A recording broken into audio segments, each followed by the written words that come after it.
Вот, собственно, наша параша.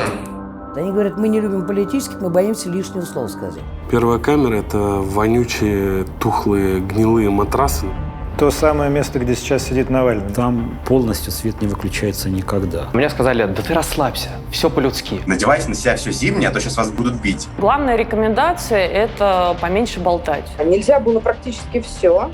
Подъем в 6 утра, подружки вот так ставят петушком. В отряде самые блатные, они там где-то лежат там в углу. А до сих пор есть разделение на черные и красные колонии? Если вы хотите сохранить здоровье и выйти оттуда нормальным человеком, вам придется платить. Этап, я считаю, это самая, наверное, большая пытка для всех. Я знаю людей, которые освободились свыше 10 лет назад, о котором тюрьма периодически снится до сих пор.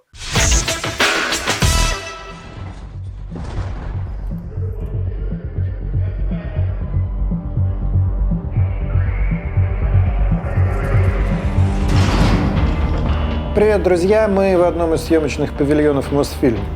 Декорация, как вы можете догадаться, более чем востребованная. И тема этого выпуска лежала на поверхности. В России, как вы сами видите, началась новая протестная волна. И как мы с вами знаем из опыта, такие протестные волны всегда какое-то количество людей, совершенно случайных людей, выбрасывают в тюремную жизнь. В разные ее части. Это может быть спецприемник для административно арестованных, такая тюрьма лайт, которая, правда, как мы уже с вами знаем, может быть вполне жесткой. Либо это может быть уже настоящая тюрьма СИЗО или в некоторых случаях колония. На самом деле таких тюремных миров больше, потому что и автозак, и изоляторы временного содержания – все это, конечно, тюремные миры. В задачу этого выпуска не входила какая-либо систематизация этих тюремных миров. Рассказ про иерархию, про то, как это в уголовном смысле устроено. И здесь, в этом выпуске, не будет ни одного профессионального сидельца. Нам бы показалось важным поговорить с случайными людьми, такими как вы да я, которые не планировали ни при каких обстоятельствах с таким опытом столкнуться, и так же, как вы и я, были уверены, что этот опыт для них всегда будет не личным, чужим. И нам показалось, что сейчас правильный момент этих людей нам с вами послушать.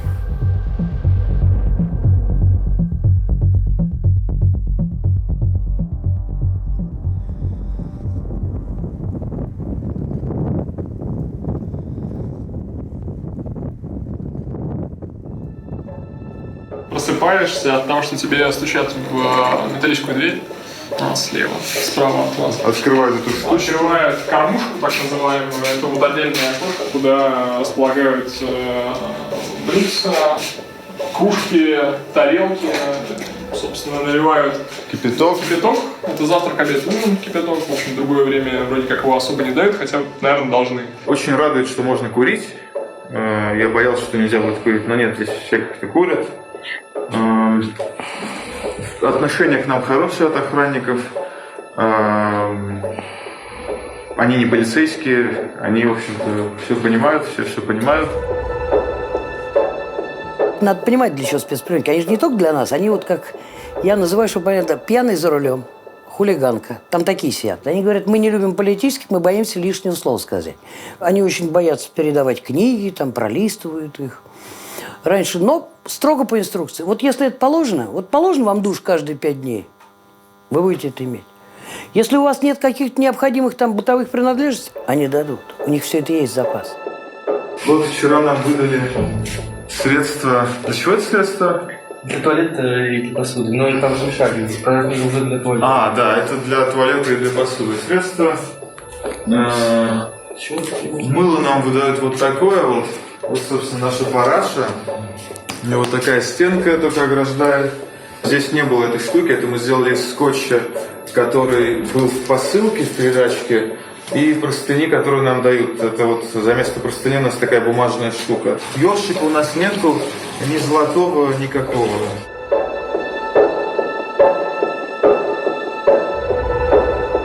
Мы зашли в камеру, и она была абсолютно такая пустая.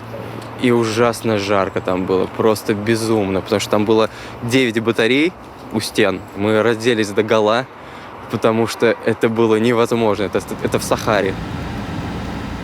Там проблема в том, что там очень жарко, видимо, перетапливают. Это уже отопительная система. Нам же не этим надо заниматься, нам же надо разгонять протестующих. И проблема в том, что как таковую воду они дают 3 раза по инструкции опять кипяток. Поэтому воду и возят, потому что они все просят воду. Из Сахарова задержанные публиковали видео.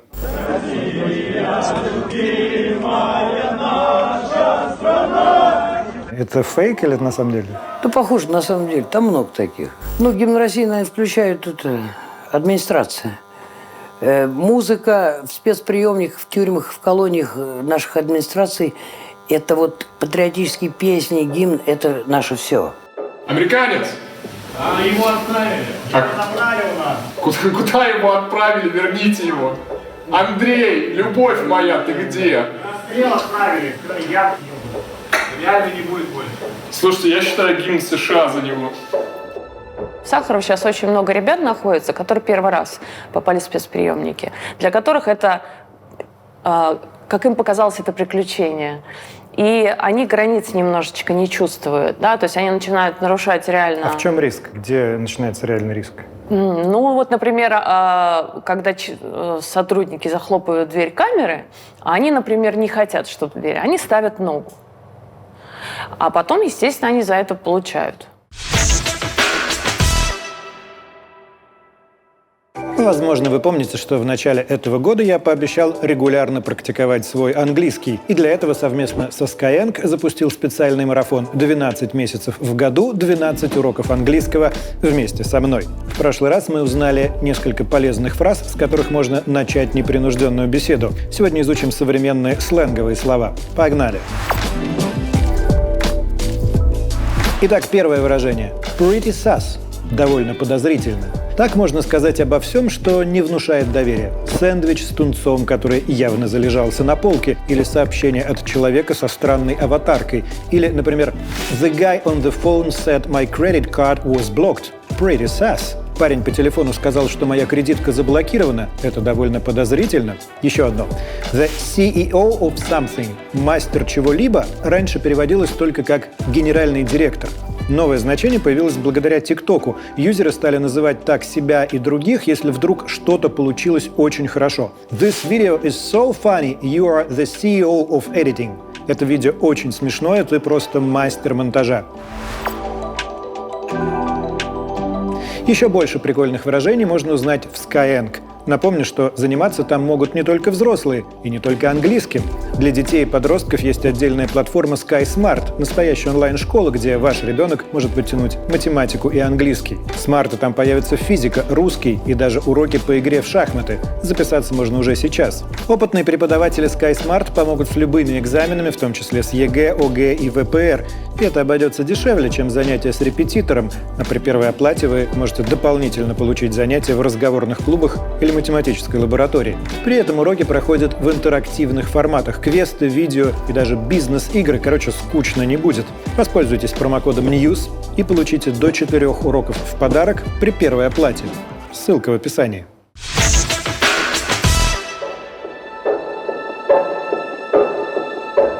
Заряжаем телефоны с пауэрбэнков, которые отдаем охранникам, тем, которые хорошие. Сегодня смена плохая, поэтому мы, наверное, не будем давать, а завтра, может быть, дадим. Боюсь, в следующий раз они этого не позволят. Это из-за того, что у них тоже немножко там логистика нарушена. В Дневников этого не выйдет. Там у тебя все отберут, как положено, сложат, перепишут и не будут давать. Звонить ты будешь не в камере, а выходя. То есть история с отдельным телеграм-чатом для каждой камеры – это тоже исключение, связанное с Сахаровым? Потому что в другом месте не дадут телефон. Конечно. Да? Это из-за того, что они тоже, как мы видим, немножко были не готовы к тому, что только выйдет. Они тоже немножко истерили, катая эти автобусы туда-сюда. Они не были готовы. Давайте поиграем в занимательную викторину. Как вы думаете, что нельзя проносить в спецприемник? Вся эта система спецприемников, она направлена на унижение всех участников процесса. То есть, когда ты туда попадаешь, хоть я ни в чем не виновата, я, в общем-то, пришла к человеку его проведать, я тоже должна на себе испытать все тяготы, и я тоже должна получить свою долю унижения. И ты это там чувствуешь. Мало того, вот в этом закуточке, где возможно ожидание, там нету ни одного стула, там нету ни одной поверхности, к которой ты можешь просто как-то прислониться, и ты должен 4 часа стоять и мучиться. Но если ты отойдешь и подойдет кто-то другой, то, извини, твоя очередь ушла. У меня такое было 18:00, мне сказали, что ну все. И то есть я понимаю, что я реально больше 4 часов просто сидела. И, как обычно, просто там какой-то приятный человек говорит, ну ладно, 10 минут даю. И вот я на 10 минут забегаю, и там вот вижу 10 минут Илью и ухожу. В спецприемнике положено каждый день давать тебе звонить 15 минут с твоего же телефона. Он вот в дневниках так был, он в специальном там таком ящичке, тумбочке, как хотите, где все твои вещи. В спецприемнике проще с медицинской помощью. В СИЗО это сложнее. Спецприемник – это лайт. Это такой, знаете, это такой пионерский лагерь в клетке. В Сахарово они даже пускают общественных защитников. Общественным защитником может быть любой. Родственник, брат, сват, неважно. Юрист. Достаточно только нотариальной доверенности. ВВС в СИЗО не пустят.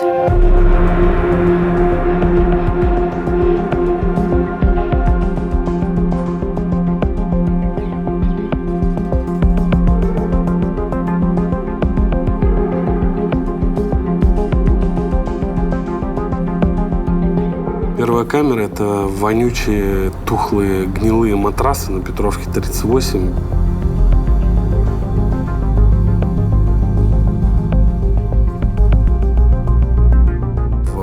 Помещение, в котором стоит 3 шканаря, дырка, очко в виде туалета армейского варианта, душ вонючий, в котором идет холодная вода, и время тебе дают 3 минуты, ни о чем не предупреждая. Куча тараканов, которые лазили по мне. Ты лежишь, и когда наступает ночь, в полной тишине ты прям слышишь, они прям из деревянного пола вылезают и просто начинается пиздец. В ВВС 3 койки деревянно-металлические, вмонтированные в пол серого цвета. В углу такой же стол и лавка, то есть, ну, все вмонтировано в пол, чтобы, не знаю, чтобы нельзя было это вырвать и начать друг друга пить, наверное. Вот. И такое окошко, забранное 2 решетками и жалюзями, которые не поворачиваются, и в итоге вообще не видно, что снаружи. Моему попаданию в ВВС на Петровке предшествовал очень длинный и очень трудный день.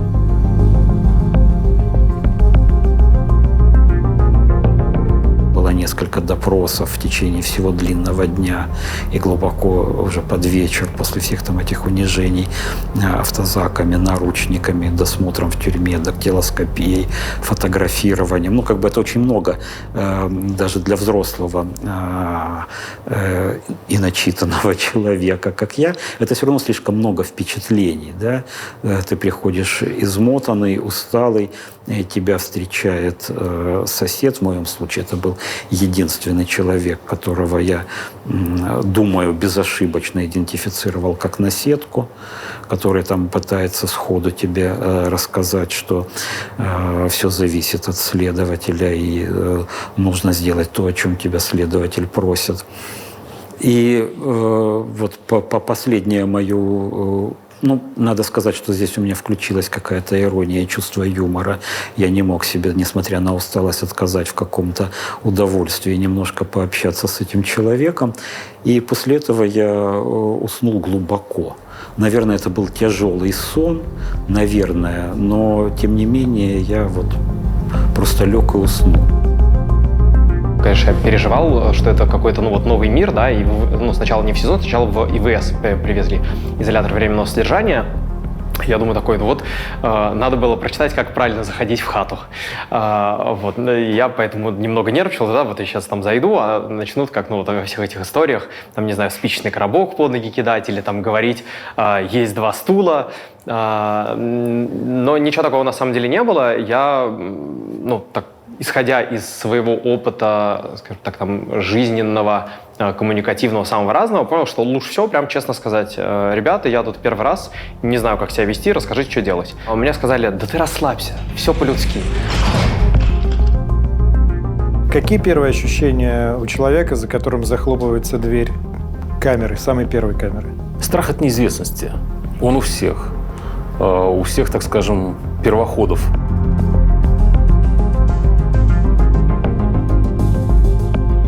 Он очень сильные, ярко выраженные, доминирующие эмоции, доминирующие абсолютно над всем, даже над какими-то остальными твоими рефлексами, безусловными, над всеми остальными базовыми потребностями, то есть над питанием, над голодом, над всем чем угодно. Вот страх от неизвестности. Я уже от нескольких людей, которых снимал для этого выпуска, слышал, что ваша книга очень помогла. Вот из последнего мы видели, что Слава КПСС, который гнойный, с ней позировал перед тем, как... он всего на сутки в итоге, на административку, но тем не менее. Ощущаете ли вы себя актуальным писателем? Актуальным писателем? Не знаю, но тема абсолютно актуальна. Начиная с 16 века, эта тема всегда актуальная в России. Чего мы боимся больше всего? Неизвестности. Ну и когда я столкнулся с этой историей, конечно, у меня информации не было никакой. Когда я понял, что не я один такой, у меня возникла такая мысль. Надо же помочь людям разобраться в том, что происходит. Есть люди случайные, попадают туда. Человек может отсидеть там 10 дней и исчезнуть. Просто не попасть в тюрьму. Выйти на свободу, в смысле? Да, конечно. Фактически это те же самые люди, с которыми ты живешь всегда, с которыми ты контактируешь всегда. Это те люди, которые ходят по улице, те люди, которые с тобой в метро, в трамваях, в автобусах, там, в офисах, на работе. Но другое дело, что там будет еще ряд людей, которые привыкли жить в тюрьме и живут там долго, находятся там долго. Даже в камерах для первоходов могут быть люди, которые неоднократно бывали, просто у них судимости сняты, например, либо там, нужно в оперативных целях, чтобы этот человек там был в этой компании, например. И эти понятия, они будут, если мы берем ИВС, изолятор временного содержания, еще так потихонечку внедряться в СИЗО, они уже просто четко займут свою нишу, главную нишу в твоей системе правил и, так скажем, в твоем способе жизни, в том, как ты живешь.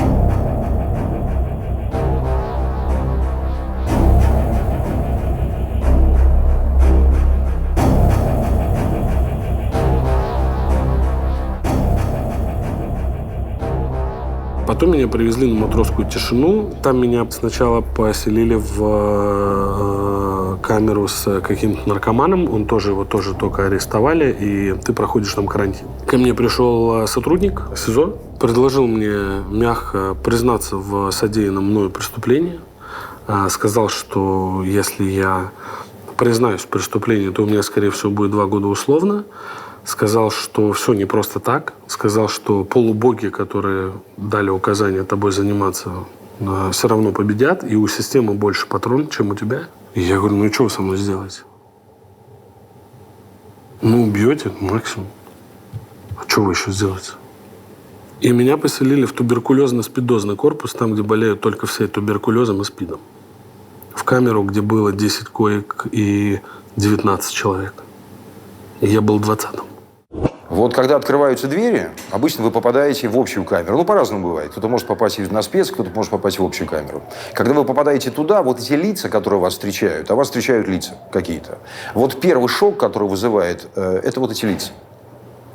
Я, например, видел, как люди при виде этих лиц, через 5 минут у них начиналась истерика, и человек начал биться головой об стенку.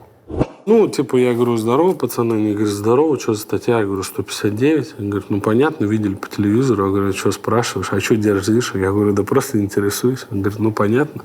Что, давайте поздороваемся. Со всеми поздоровались, помыл руки. То есть воровской мир сразу себя не проявляет? Он себя не проявляет. А воровской мир никакой агрессии к человеку, который попал в беду, по определению не проявляет. Реальный воровской мир. Но ту камеру, куда меня посадили, это была камера, в которой сидел, значит, человек, смотрящий типа за этим тубанаром. Значит, им сказали, что если они не устроят мне полный пиздец, и я не признаюсь в преступлении, то пиздец будет им. И у них была поставлена задача меня загнобить, задушить, убить, там, запугать, я не знаю, как угодно, все что угодно, но иначе у них не будет там поставок мобильных телефонов, там, наркотиков, алкоголя там, и всего остального, но что-то не будет закрывать глаза. Ну, понимаешь, да? Если про СИЗО, конкретно про СИЗО. Обычная главная рекомендация – это поменьше болтать. Вот, потому что очень часто, особенно к политическим персонажам или к персонажам громких дел, подсаживают в первые дни так называемых сук. Вот. Это люди, которые стучат, вот, которые сотрудничают с оперативниками. Оперативники их подсаживают туда, и у них две задачи. Или задача слушать и разводить человека на какие-то признания, рассказы о том, как все было, ну, там, типа, за что сидишь, что натворил. Вот. А вторая функция – это запугивать. Суки, сучные – это те, кто работают напрямую с администрацией и приносит вред самим зэкам. Это секция дисциплины и правопорядка. Это одно из самых страшных изобретений, наверное, российского ГУЛАГа. Ну, даже не российского. Это что такое? Это когда администрация выделяет группу зэков в СДИП, вот эту секцию дисциплины и правопорядка. Это обычно жесткие, такие крепкие, физические ребята, такие без принципов. Они работают исключительно администрацию, не скрывают этого абсолютно. У них особые условия, у них у всех мягкие постели, отдельные комнаты, кубрики, у них у всех питание, передачки, они качаются, у них протеин, там, занимаются спортом. Их дело физически, морально просто уничтожать тех, кого надо. Это называется пресс-хата, причем такого уровня, что мама не горюй. И сколько ты там провел в этой пресс-хате? 2 месяца. Они меня потом оттуда перевели. Ну, то есть они поняли, что душить меня бесполезно. Перевели меня на Воровской продол. Я там познакомился со всеми Что ворами. такое Воровской продол? Это длинный коридор, на котором идут все эти камеры. Угу. И вот все камеры, это считается Воровской продол, там особо опасных преступников держат. И в том числе воров в законе. Посадили меня в камеру вот с этим убийцей. У него там 3, по-моему, 105-х или 2 105-х.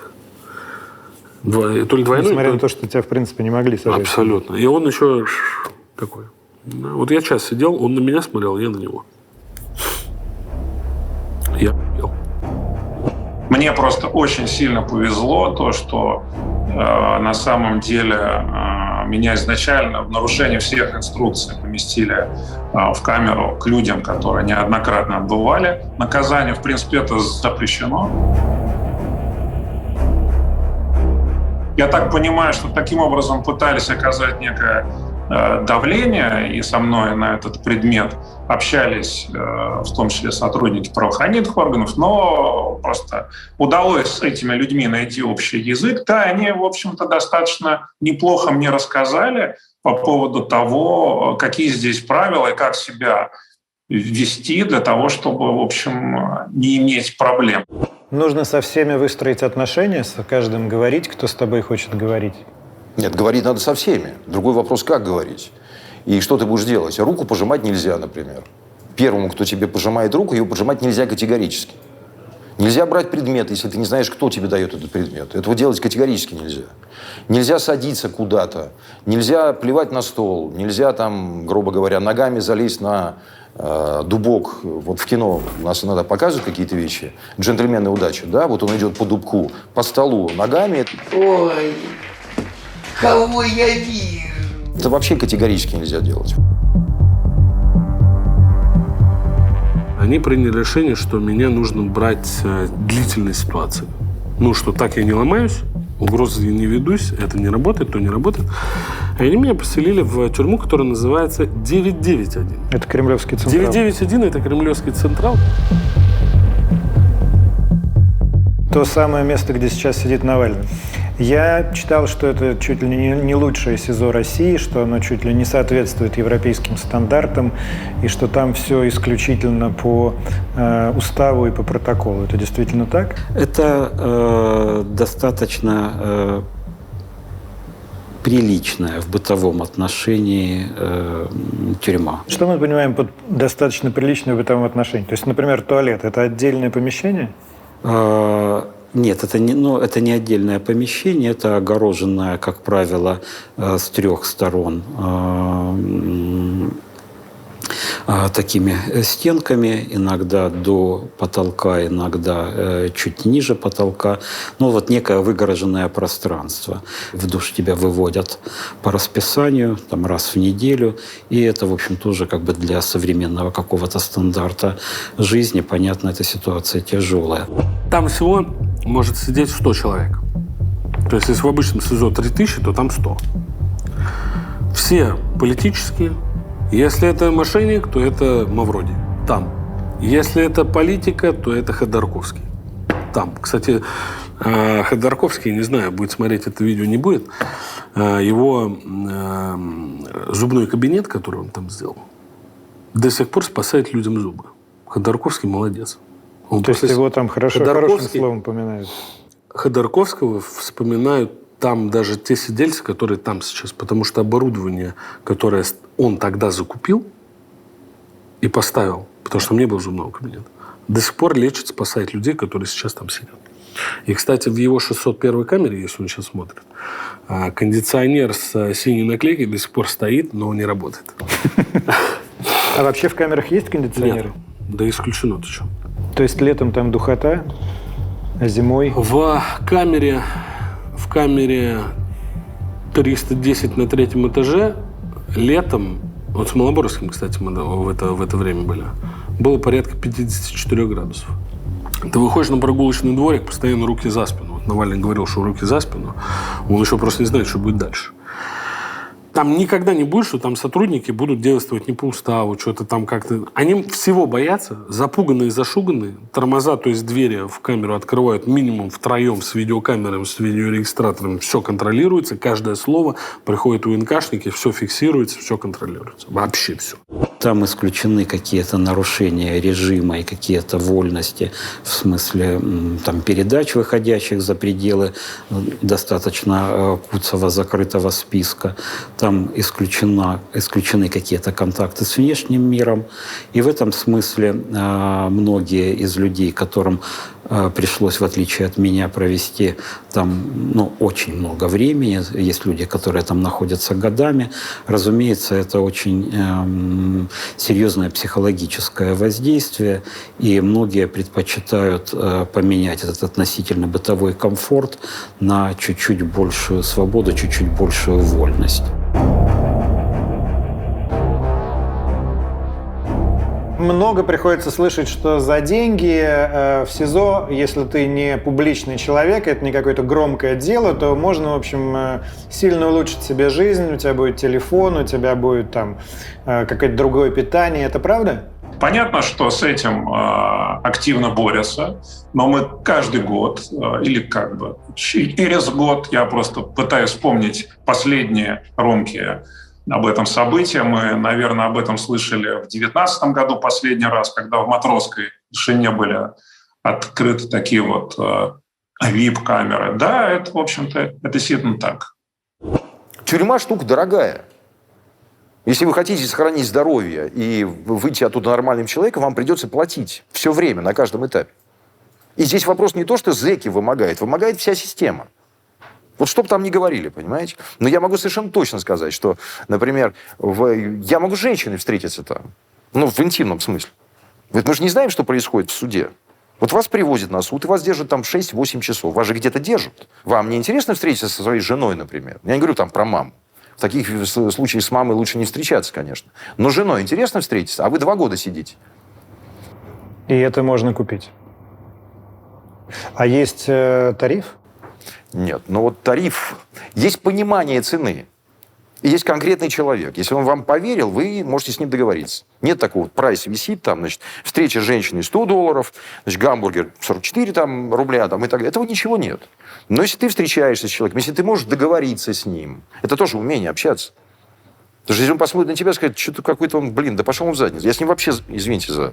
Да, я с ним вообще никакие дела иметь не буду. Вообще никакие, да. А здесь нормальный муж, что, у тебя проблемы, может, какие-то? Может, я помогу тебе чем-то? Понимаете, в чем еще опасность? Одна из неприятных вещей, которые происходят в Москве. Как только в СИЗО попадает человек с деньгами, его тут же, значит, заставляют этими деньгами, пытаются заставить поделиться.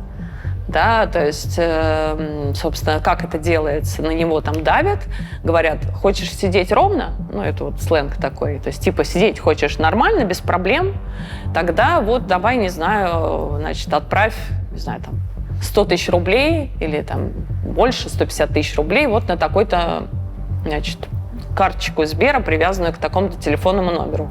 Ему дают мобильник ночью, этому бизнесмену, он звонит там маме, жене, не знаю, кому еще, и говорит, надо вот такие-то деньги перекинуть на такой-то номер. Это вымогательство. Там сидел при мне человек, он по 159 статье, банкир какой-то, и они с него вымогали деньги, давали звонить там родителям или там маме, там жене, кому-то еще. Значит, потом просили сотрудников этого вывести, типа, там куда-то, там на прогулку, еще что-то. Они с этого телефона звонили жене, разводили, говорят, мы звоним из камеры вашему мужу переводите на это счет деньги. И это наблюдалось. Вот они так делают, так работают. Этим занимаются смотрящие, которые есть в каждом СИЗО московском. Они вот этим всем рулят, они отслеживают информацию. Это люди из криминального мира? Да, это как бы люди, которые управляют в данном СИЗО вот этим всем криминальным как бы подпольем. Это действительно так. И действительно и вымогали. Это было. Один из неоднократно отбывавших наказания людей, он мне объяснил, что на самом деле, в принципе, вымогательство, но не по понятиям этого уголовного мира. И, соответственно, в случае, если я откажусь, то, в общем-то, меня могут даже защищать эти люди, потому что вот пока ты в тюрьме, ты абсолютно равен. Вот, и ты не можешь делать того, что бы ты не хотел. Если у тебя есть родственники, тебе пришла передача, там, например, скажем, колбаса, да? Ожидается, что ты ее поделишь с... Ну, хорошим тоном считается так. Уделить на общий какой-то процент. Ну, ты сам определяешь все это дело. Значит, какой-то процент еды, какой-то процент сигарет. Ну, может быть, если есть возможность, деньги какие-то на общее ты уделяешь. Ты можешь поделиться с дорожниками, например. Ну, потому что переписка... Дорожник это... Значит, вы приехали голые туда, да? А у вас есть, например, подельник, который сидит, проходит по вашему делу, по такому же делу, вы вместе с ним проходите. Вы приходите к специально обученному человеку, называются дорожники. И говоришь, дорожник, мне нужно послать вот в такую-то камеру или вообще поисковик послать, где сидит мой товарищ. Ты посылаешь письмо через дорожника. Дорожник это письмо переправляет определенным способом туда. Как переправляет? Через сотрудников или через вентиляцию? А это по-разному бывает. Это можно даже через туалет по-мокрому отправить. Это, знаете, дорожники, они знают, что они делают. То есть вот этот дорожник, он каждый день, круглосуточно, не он один, там целая группа товарищей, они занимаются вот этим вот письмом. В каждой камере есть дорожник? Ну, почти что в каждой камере, да. Я думаю, если нормальная камера, конечно, есть.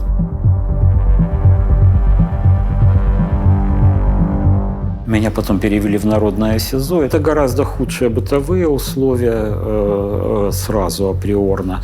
И гораздо худшее отношение к тебе системы.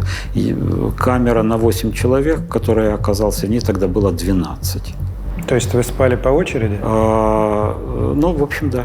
Да. Она была насквозь прокуренная, эта камера, и почти все там курили. Но это как бы было нормально. Какой там свет в камере? Тусклый. Я со своим зрением очень страдал. Я проводил время по большей части в чтении книг и писем, и в написании ответов на эти письма. Мне был нужен хороший свет, которого я там не находил. Свет там отвратительный, тусклый чаще всего. И там, вообще говоря, полностью свет не выключается никогда. Главная проблема, что свет перебивает работу систем организма, которые отвечают за сон. Да, там мелатонин хуже вырабатывается или перестает вырабатываться. Поэтому я очень пожалел, что не взял с собой маску и беруши. Я заматывал просто глаза вот так вот футболкой, чтобы хоть как-то спать. Телевизор в камерах есть? телевизор в камерах, как правило, есть. Он включен, как правило? Как правило, он включен в дневные часы. В строгих тюрьмах, вот в 9.9.1, там есть как бы время, когда тебе можно, когда телевизор может быть включен. Не помню там точно. И что вы там, с какого что там времени. смотрят люди? Там смотрят небольшой набор программ, который за тебя выбирает тюремное начальство. Там есть, разумеется, федеральные каналы, там Первый Россия, есть дивный канал РЕН-ТВ. Ну, какая-то помойка такая сплошная. И там буквально в первый же или на второй день я обнаружил в программе вот канала «Культура», по-моему, какой-то фильм Вуди Аллена. О, то есть вы посмотрели Вуди Аллена? Да. И я убедил, никто из моих соседей этого фильма не знал, и как-то не был к этому готов. Я их убедил посмотреть. Вот после этого возникла, не буду называть имен, но возникла там неоднозначная на это реакция. Большинству понравилось. А какой фильм был? Был Вики... Кристина Барселона. Кристина Барселона. Отлично. Совершенно верно. Я большую часть времени просто писал, читал, спал, занимался спортом. А читаешь книги только те, которые из библиотеки СИЗО, или тебе передают? Проще всего из библиотеки СИЗО, но еще могут передавать. Там есть есть ряд нюансов, связанных с законодательством об экстремизме и списком экстремистской литературы. Поэтому, например, у меня в какой-то момент отмели книгу на английском, и так и не удалось ее вернуть. Она была какой-то запрещенной или просто потому, что на другом языке? Просто потому что на другом языке, да, и там как бы не понимают, а вдруг это не книжка про лидерство, а руководство по изготовлению атомной бомбы в условиях СИЗО. Избиение, физическое воздействие в какой момент может применяться? По моим наблюдениям за 1,5 года, сколько я этим занимаюсь, основные сейчас избиения происходят в конвое, когда конвой везет человека в суд или из суда, или в суде непосредственно. К сожалению, в этом нашем законе об ОНК не сказано, что мы имеем право заходить в конвойные помещения. Мы сейчас как раз добиваемся того, чтобы в закон включили конвойные помещения, чтобы мы могли посещать в суде, это подвалы, плюс, чтобы мы могли посещать автозаки, мы тоже не имеем права туда заходить. Автобусы с задержанными не можем заходить особенно.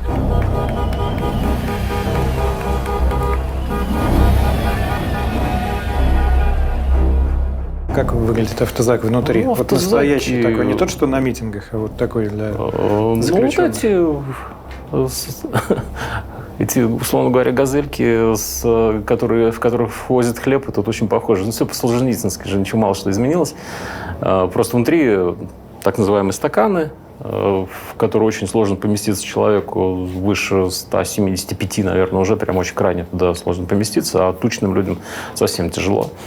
И в эти стаканы запихивают людей, и сколько там в этом стакане ты проведешь, пока доедешь до стоя или сидя? Автозак – это помещение туалет, в котором находится 30 человек. Внутри заходишь, здесь первый стакан, здесь второй стакан. Здесь решетка, и, соответственно, здесь 15 человек, и здесь 15 человек.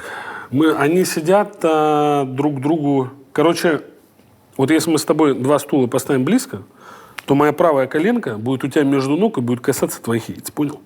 То есть лицом друг к другу? Вот так. Вот так. Да, вот так. Дышать нечем, вот такая маленькая дырочка, и все курят. Вот я был там, а у меня суд был в Драгомилово. В 5 утра меня будет, в 6 утра я выезжаю. Еду с собой брать нельзя, ничего с собой брать нельзя. Тебя сажают в эту банку, в этот грузовик. До Драгомиловского суда я ехал 5-6 часов. Почему так долго? Потому что они заезжают в Мосгорсуд, там перекидывают кого-то, с разных тюрем туда привозят в Мосгорсуд, и там уже перебирают. Так в Драгомилово заполнили, повезли. И этих туда заполнили, повезли. Не хватает грузовиков, не хватает сотрудников, за все это платят здоровьем арестанты. То есть еще, фактически как маршрутка. То есть еще, да, еще никто не доказал твое вину, а тебя уже убивают. Там же такая духотища в автозаке. И у меня началось просто что-то такое жжет. Я чувствую, что я что-то встал. Пытался встать, потому что в полный рост не встать. Короче, я начал там хватать ртом воздух.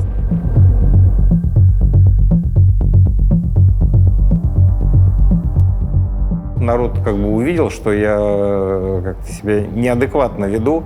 Но в итоге меня как-то отпустило. Врача никто не вызвал, и через полчаса мы поехали дальше. А ЭКГ показало, что был инфаркт. Просто он у меня случился, и я как бы сам оклемался. Меня отпустило. Вот. А если бы действительно нужна была срочная эта помощь, там, я не знаю, сколько бы времени прошло, чтобы кто-то из тех людей, который может помочь, чтобы он до меня там добрался и помог. Вы на одном из последних заседаний суда... Я потерял сознание, потому что у меня случился... Нет, не инфаркт, слава богу, но сердечный приступ у меня был. И поэтому меня, собственно, вывезли на носилках скорой помощи. И после этого я уже не вернулся в тюрьму, потому что пока я был в больнице, пока меня как-то там приводили в порядок, за это время следователь, который вел на наше дело, он принял решение. Это там отдельная история, не будем сейчас как-то моделировать мотивацию и причины, по которым это решение было принято, о том, чтобы освободить меня под подписку о невыезде. Это как бы через шаг, потому что там следующая мера пресечения – это домашний арест, но законодательство устроено таким образом, что решение о переводе из следственного изолятора под домашний арест может принять только суд. При этом под подписку о невыезде может просто следователь отправить. Может отпустить, минуя суд. Когда человек попадает в СИЗО, особенно если это персонаж такой известный и громкий, значит, получается, что в СИЗО само тело человека, оно, скажем, управляется уже не им. Потому что руководство СИЗО может это тело взять и поместить в карцер. Или руководство СИЗО может разрешить этому телу пойти встретиться с ОНК или не разрешить. Вы у Навального были? К Навальному я не попала. Мы пришли туда. Вот. И, как я понимаю, ему было сказано, что Алексей, вот пришли там журналисты, вот. И он сказал, что, видимо, что какие журналисты, нет, не надо никаких журналистов. Вот. И написал какую-то бумагу, которую потом опубликовали в интернете, что он не хочет встречаться ни с кем, значит, только со своими адвокатами. То есть не факт, что действительно Навальный... Не факт. Я не знаю, что ему сказали. Как вы можете оценить физическую безопасность Навального в Кремлевском Централе? Там очень хорошая безопасность, с ним там ничего не будет с точки зрения его физического здоровья, они его там берегут, потому что последнее, что вообще нужно изолятору, это чтобы у них случилось что-нибудь страшное. С Навальным может случиться что-то плохое в колонии, на этапе. Это там, где никакого контроля. Да, вот в частности, мы не можем заходить в эти столыпинские вагоны, так называемые, ну, то есть вагоны, в которых возят заключенных.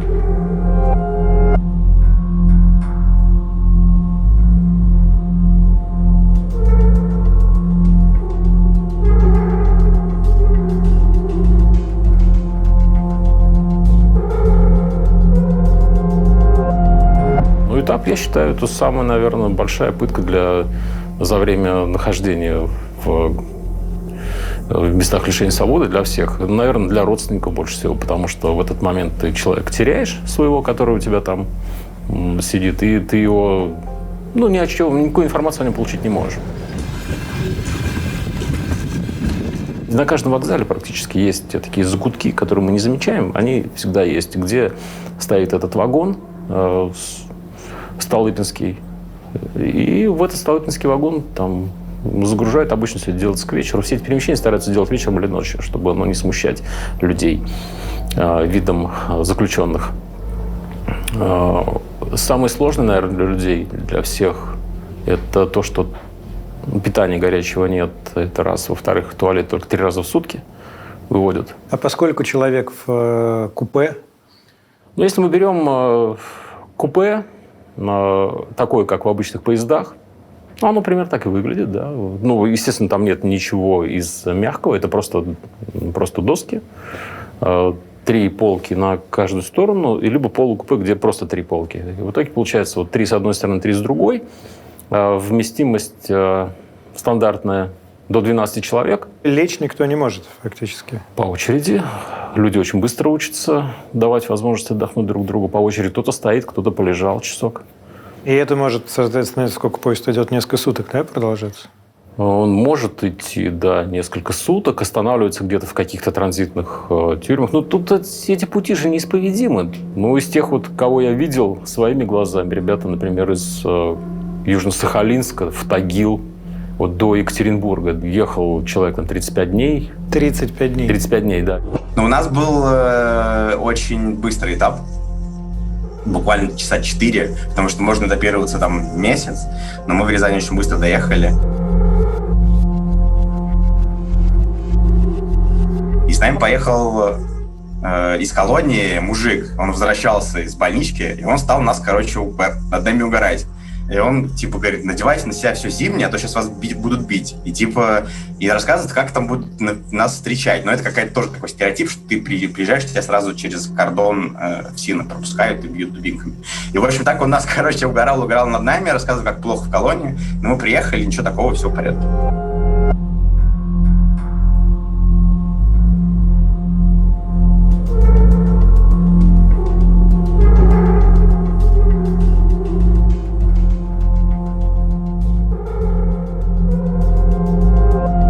Есть разные колонии, и там по-разному соблюдают этот жесткий распорядок дня. В целом мы, конечно, в отличной колонии сидели в этом смысле, потому что, на самом деле, каждый мог заниматься чем угодно. То есть, если он какие-то границы не переходил, то он мог хоть весь день валяться на шконке и читать книжки. Правда ли, что все хотят побыстрее уехать в колонию, кто находится? Абсолютно верно. Да, это действительно так, потому что считается, что тюремные условия содержания гораздо более тяжелые, чем условия содержания в колониях. Да, это действительно так. Я вот ехал из московского СИЗО, где там нет режима, и как бы вообще в камере вот сидят арестанты, ну, как бы, что они там хотят, то и делают. То есть администрация там, ну, не вмешивается в то, что происходит в камере.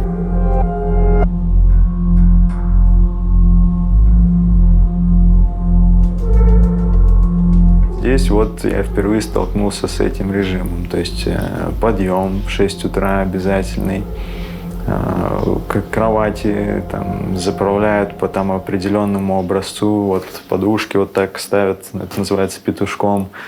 Зарядку там обязательно делать с утра. И притом я как бы смотрю на все это и спрашиваю тех, кто со мной в камере был, ну, на что происходит, если этого не делать. Ну, там всякие страшные вещи рассказывают. Ну, то есть, как минимум, и забьют. Если вот в Москве, в московской тишине ты можешь что-то не выполнить, ну, там, как бы, тебя там, типа, там, обругают или еще что-то, но, в принципе, достаточно мягко. Вот. То тут это воспринимается, если не как нападение, то есть тебя, там, что угодно к тебе, любые меры применят. Какие, например? Ну, там, дубинки, избиения, еще что-нибудь. В 6 был подъем, в 10 отбой. Что было нельзя? Нельзя было практически все. Мы застилали кровать. Кровать застилается, должна была застелена быть идеально для того, чтобы тебе не делалось никаких замечаний. Соответственно, в течение дня, если ты заходишь или подходишь к своему спальному месту для того, чтобы там что-то из тумбочки взять, какие-то личные вещи, на кровать ты сесть не можешь. По как бы внутреннему распорядку для администрации не существует мужчин и женщин, существуют колонии. И даже у нас одна информантка говорила, что начальник сказал, для нас нет, значит, мужчин и женщин, вы все заключенные, это нам, собственно, без разницы, какого вы пола.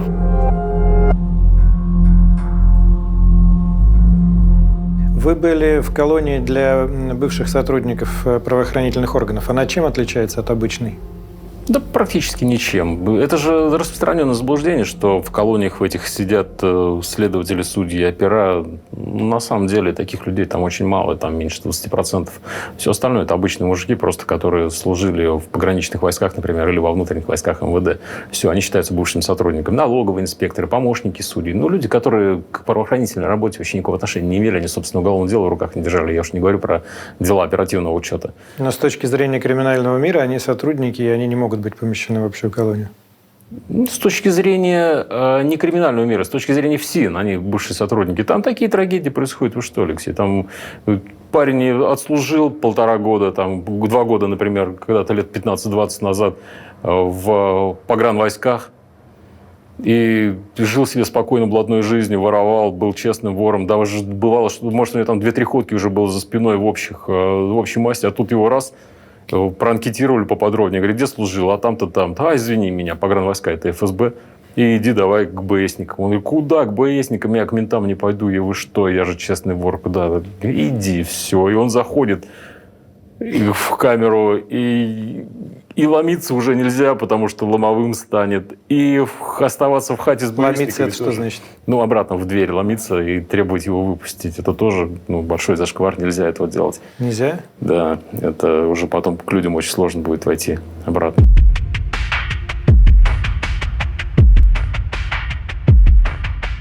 В бараке несколько спальных секций. То есть это вот там комната, где вот стоят только шконки. Ну, то есть они там достаточно плотно стоят, поэтому там, когда утром просыпаешься, там, если на верхнем ярусе, ну, пока там человек там снизу там не оденется, ну, ты не сможешь спуститься, потому что места нету. Весь отряд – это 100 человек. Несмотря на то, что как бы первоходы, откуда бы им так вот жестко там соблюдать какую-то тюремную там иерархию, да, но везде люди, они как бы выстраивают вот эту иерархию. У нас есть масти. Значит, у нас есть масть блатные, у нас есть масть мужики, и у нас есть масть опущенная. Других мастей нет. Как бы изначально ты считаешься мужиком в касте мужиков.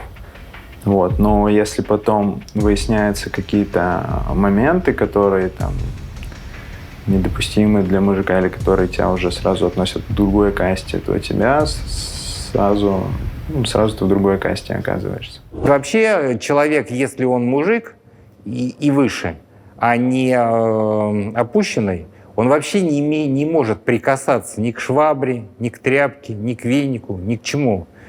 Вот. Поэтому если ты, например, там на кухне что-нибудь пролил на пол, ты не можешь это вытереть.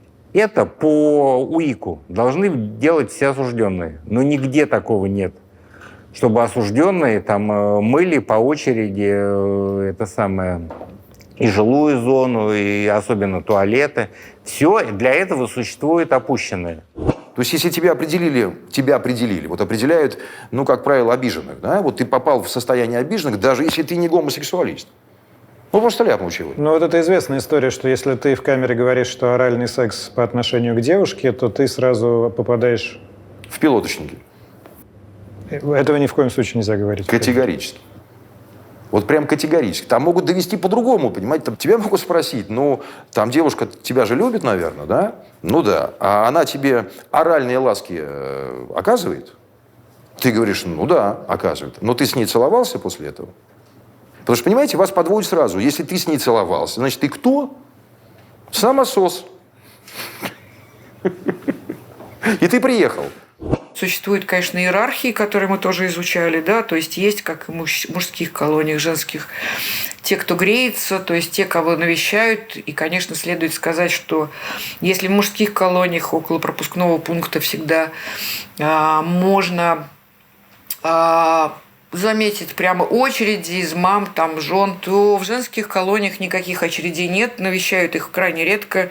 Как правило, мужчины разводятся, и поэтому те, кто греется, того, кого навещают, у кого все-таки есть какие-то передачки, кто каким-то образом может, в том числе и материально участвовать в жизни колонии, что очень важно для администрации, те на более высокой позиции, те, кому никто не приходит, ничего не передает, они часто используются в качестве таких, что ли, подсобных рабочих за сигареты, за чай, выполняющих самую грязную работу. В отряде самые блатные, они там где-то лежат там в углу, на зарядку не ходят, им это разрешается, там их особо шмонать не будут, там по поводу телефонов, еще чего-то. Но, как я понимаю, что есть такая там негласная или гласная договоренность, что они контролируют отряд. Всем памятная история, когда появились фотографии цеповяза, кущевского бандита, убийцы, который сидит там с икорочкой в хорошей компании на зоне, значит, кушает. Насколько за деньги на зоне можно устроить себе жизнь? Ну вот настолько, насколько у него на фотографиях. Это таких вариантов я встречал немало. Но там не только деньги важны. Там важно еще и умение коммуницировать. Крайне важно. Ну, вы представьте себя на месте начальника колонии, где у тебя, например, 50 человек осуждены по экономическим преступлениям, и у них огромный ущерб, и ты понимаешь, что у них у всех есть деньги. 50 человек. Но тебе не надо же. У тебя есть, условно говоря, возможность 5-7 человек обустроить так, чтобы будет хорошо. Ну, 10, 15. Хорошо. А остальных тебе до остальных дела нет.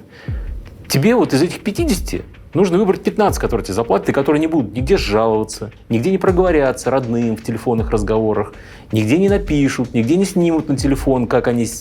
Вот это же вот чтобы не было вот таких вот моментов, как с цеповязом. И ты выбрал. А остальные могут вокруг тебя калинку-малинку танцевать, они тебе не интересны, сколько бы у них ни было денег. А как вам кажется, после того, как всплыли эти фотки с цеповязом, его жизнь изменилась в колонии? На какое-то время, да. Но не факт, что надолго. Все выравнивается в колонии. Все выравнивается. Ну, вот она. Упал булыжник в тину болотного пруда. Ну, прошли волны. Затянулось все.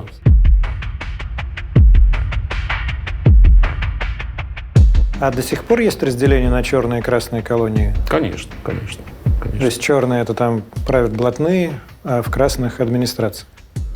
Все очень условно, но, так скажем, в красных колониях роль блатных очень и очень низка. Еще зеленые есть. Это что такое? Зеленые колонии с недавних пор возникли, я думаю, что, не знаю, лет 5, если не ошибаюсь, может, побольше уже. Это колонии, в которых установлены исламские порядки. Серьезно? Да, религиозный исламский порядок. И там свой выстраивается мир со своими правилами. Не могу сказать, хороший он или плохой, но просто другой. Поэтому сейчас уже вот три вида зон у нас есть.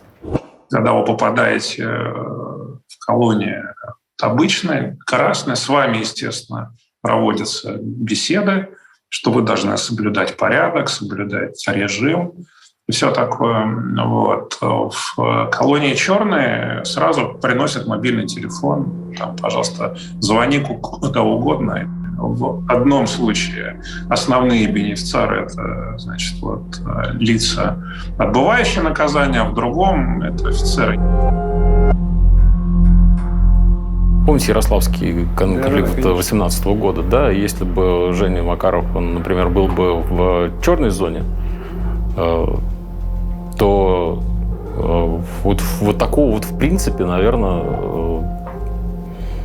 вот беспредела со стороны администрации вот такого, наверное, могло бы и не произойти. Там, потому что все-таки пришли бы смотрящие и сказали бы, что делать с пацаном-то уже там. Причем это уже не было в системе. Насколько вот эта история в Ярославской колонии с пытками, насколько это типичная история для российских зон? Или она все-таки выделяется? Выделяется. Есть зоны, есть колонии, про которые легенды ходят, рассказывают про них, насколько там сложно. В Омске такие колонии, но в принципе вот как в систему вот такие вот пытки, избиения, чтобы там, я не знаю, там стоит десяток сотрудников и колотит одного, в системе такого, наверное, нет все-таки. Есть разные колонии, и так вот как бы исторически складывается. Там всегда происходит борьба между осужденными и руководством за режим. Вот. Одни хотят режим качать, другие хотят режим ужесточать. И вот в этом вот компромиссе и постоянной борьбе эта колония как бы существует. Поэтому взять и сразу все закрутить – это как бы нереально. Писали, что в колонии люди сбиваются в семейки внутри отряда. Да, абсолютно так. Конечно, проще объединяться. Получение передач, ведь оно строго по закону ограничено. В частности, отбывающий наказание в колонии общего режима может получать передачи, если я не ошибаюсь, не чаще одного раза в 2 месяца весом до 20 килограмм. Вот. То есть, в принципе, это не сильно много. Но у 3/4 людей, родственников, которые это могут себе позволить, вот такие передачи, фактически нет. Поэтому понятно, что если у тебя в семейке, у тебя в каком-то коллективе существует человек, у которого нет такой возможности, то ты можешь оформить передачу на него. Это же касается и работы. А как происходит распределение по работам? Кто в колонии работает, кто в колонии не работает? Во-первых, сначала распределяется по отрядам. Дело в том, что есть арестанты, которые стремятся жить в, собственно, семье криминальной, у них считается работать это западло. Соответственно, они при приезде в колонию изначально говорят, что мы работать не будем. Мы их распределяют в те отряды, которые не работают. Значит, формируются рабочие отряды, и дальше смотрятся по наличию, в общем-то, рабочих мест, по тем заказам, которые есть. Мало кто знает, что Трудовой кодекс Российской Федерации полностью, относится к отбывающим наказаниям. В отличие от мужчин, все женщины работают. В колониях женских они шьют, занимаются швейкой. Это очень тяжелое производство. Нужно выполнять норму, и пока ты не начнешь выполнять норму, тебя могут третировать и в отряде из страны администрации, потому что ты тем самым, тянешь назад всю свою бригаду. И иногда приходилось работать, как нам рассказывали, по 12, по 14 часов. Я уверен, что на заключенных везде достаточно зарабатывают, так как зарплаты низкие, а порой и очень низкие. То есть в той же Красноярской К-17 я видел расчетки, но это такие бумажки, где там пишут зарплату. А там были зарплаты, допустим, 1 рубль или 80 копеек. Вот. Как так? А человек весь месяц бревна пилил или еще что-нибудь делал. Вот. И даже, допустим, в Норильске, где по лагерным меркам считаются высокие зарплаты, но это зарплаты, допустим, 5000 рублей. При том, что там выполняются заказы Норильникеля. То есть там кто это все организовывает, я думаю, они очень хорошо наживаются на этом. В Пермской колонии я уже в самом конце отвечал за то, что готовил наряды на вывод осужденных на работу. Составлял графики и так далее. Через меня проходили все, в том числе платежные ведомости. То есть я видел, кто сколько работает, кто сколько перерабатывает и кто сколько за это получает. То есть это такая информация, которая, она очень для руководства колонии, я бы сказал, такая... Чувствительная. Чувствительная, я бы сказал так, да. Там я работал на компьютере, что, в принципе, законодательство напрямую, наверное, тогда еще было запрещено, но в данном случае, поскольку компьютер не использовался для выхода в интернет, то, соответственно, на это закрывали, опять же, глаза. Но это была возможность работы как-то более-менее в рамках того, что ты умеешь, скажем так.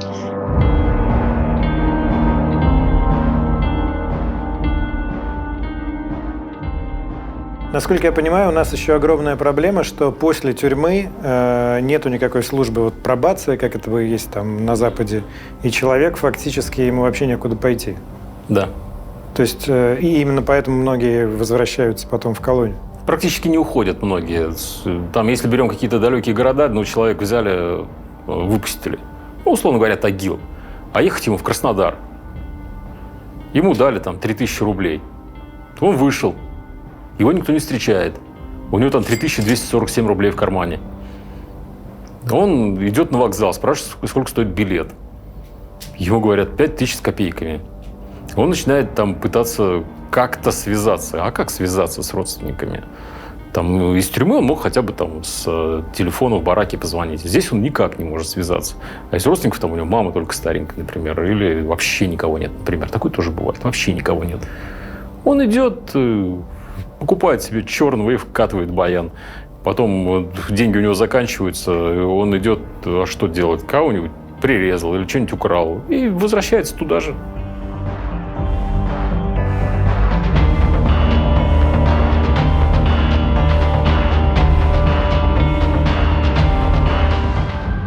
Есть такая, не знаю даже как назвать, ну, некое убеждение, некое правило, можно назвать это, может быть, поверьем, что человеку для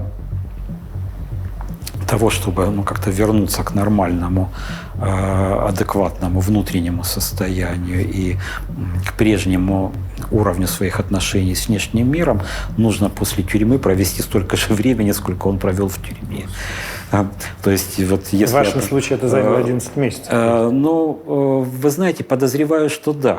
Я знаю людей, которые сидели и которые освободились там больше 10 лет назад, и которым тюрьма периодически снится до сих пор. Вот. Вам снится? Нет. Я как-то перешагнул эту страницу очень легко. Я помню свою первую ночь в гостинице в Перми, гостиница «Урал», я сейчас ее помню. И первое же утро, когда я встал и пошел, собственно, на завтрак, и такое впечатление, что это был какой-то сон, который прошел. Когда я приехал в Москву, которую я покинул в 2001 году, а приехал в 2011 году, понимаете, вот там, где у меня был дикий рынок, там торговый центр уже стоит какой-то, понимаешь, там что-то, там, вот я подхожу к ларьку в 12 ночи и могу пиво заказать, его вот так вот выпить пиво на улице, и меня никто ничего, я могу так стоять и пить пиво. Вот сколько надо привыкать? Я привыкал месяца 2, наверное. Сегодня ты пользуешься WhatsApp, YouTube и всем остальным. Для тебя это в порядке вещей, и для меня это сегодня в порядке вещей. Но в тот момент, когда я вышел, я открыл, я взрослый человек, но мне как, я говорю, так, ну-ка, покажи мне, что тут надо вот это тут нажать, вот что тут надо сделать. Да, вот так вот, хорошо. И этой информации настолько много, что у тебя просто голову ломит. Догнать год тяжело, догнать 3 крайне тяжело, догнать 5 вопрос уже будет стоять, возможно это или нет.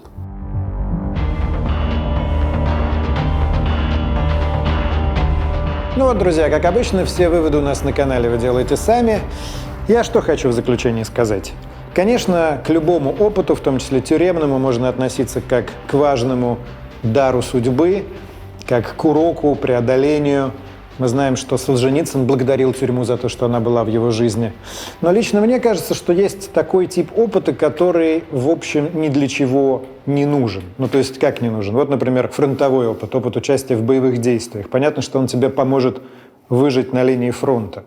Но в мирной жизни он скорее мешает. Таких примеров масса. И тюремный опыт, мне кажется, из той же совершенно области. Все то, что ты можешь понять и осознать за решеткой, ты можешь понять и не попадая в такие экстремальные обстоятельства. И понятно, что никому лучше в тюрьму никогда не попадать. И поэтому меня беспокоит, что тюрьма у нас опять все больше смешивается с политикой, становится такой оборотной, темной стороной гражданского активизма. Потому что, как мне кажется, законопослушные граждане, они вырастают на избирательных участках. А в тюрьме вырастают революционеры. Это редакция. Комменты, лайки туда. Скоро увидимся.